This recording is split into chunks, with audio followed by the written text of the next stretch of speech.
Assalamualaikum warahmatullahi wabarakatuh. Perkenalkan, nama saya Anjas Jumarade. Saya dari kelas 4 manajemen. Saya dari STY Sana Garut. Saya akan menjelaskan tentang sedikit pengertian desain produk. Pengertian produk. Produk menurut Kotler dan Armstrong tahun 1996, produk adalah segala sesuatu ditawarkan ke pasar untuk mendapatkan perhatian, dibeli, dipergunakan, dan yang dapat memuaskan keinginan atau kebutuhan konsumen. Menurut Stanton, 1996, produk adalah suatu kumpulan dari atribut-atribut nyata maupun tidak nyata, termasuk di dalamnya kemasan, warna, harga, kualitas, dan merek ditambah dengan jasa dan reputasi penjualan. Atribut produk menurut Kotler dan Armstrong tahun 2004 menyatakan atribut produk adalah pengembangan suatu produk atau jasa melibatkan penentuan manfaat yang akan diberikan. Di dalam atribut produk terdapat beberapa faktor.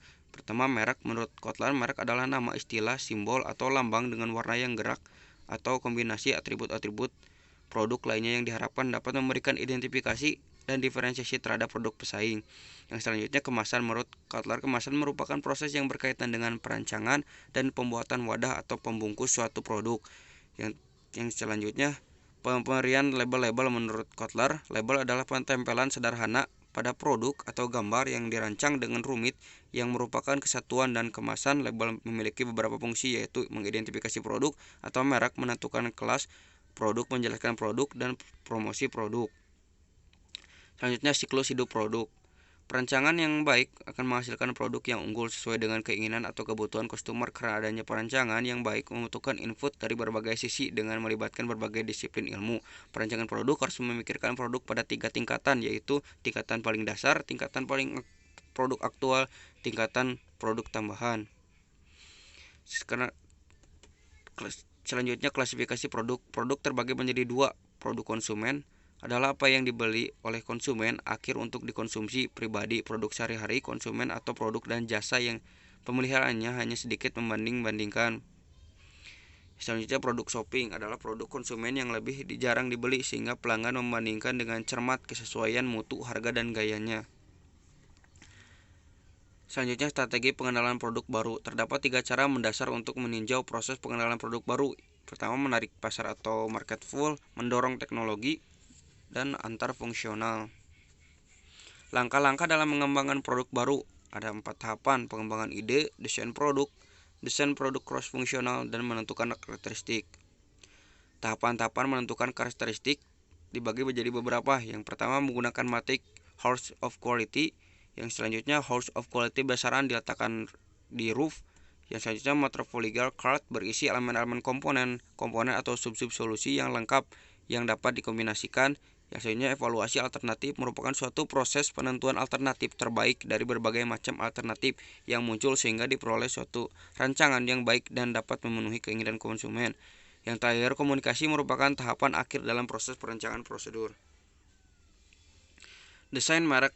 Asosiasi Pemasaran Amerika di American Marketing Association mendefinisikan merek atau brand sebagai nama, istilah, tanda, simbol, desain, atau kombinasinya yang ditujukan agar dapat mengenali barang atau jasa dari satu atau sekelompok penjual dan membedakannya dari produk atau jasa para pesaing. Merek dapat menyampaikan 4 tingkatan arti. Pertama, atribut, manfaat, nilai, dan kepribadian. Keputusan penetapan merek. Menggunakan merek atau tidak, seleksi nama merek, sponsor merek, strategi merek, dan juga memposisikan ulang merek. Selanjutnya, kemasan dan pengemasan.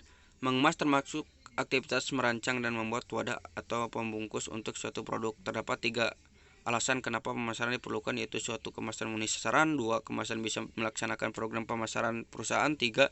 Manajemen bisa mengemas produknya sedemikian rupa untuk meningkatkan laba. Sehingga kemasan menjadi sangat efektif untuk mendorong konsumen membeli suatu produk melalui kemasan produk. Image produk juga dapat dibentuk misalnya sebagai produk yang kokoh, awet, mewah, atau tahan lama. Dari sisi kontribusi, kemasan juga memegang peranan penting karena dapat dengan kemasan produk akan mudah disusun, dihitung, ditangani, dan disalurkan secara lebih baik dan cepat, juga mudah untuk dipindahkan dari satu tempat ke tempat lain.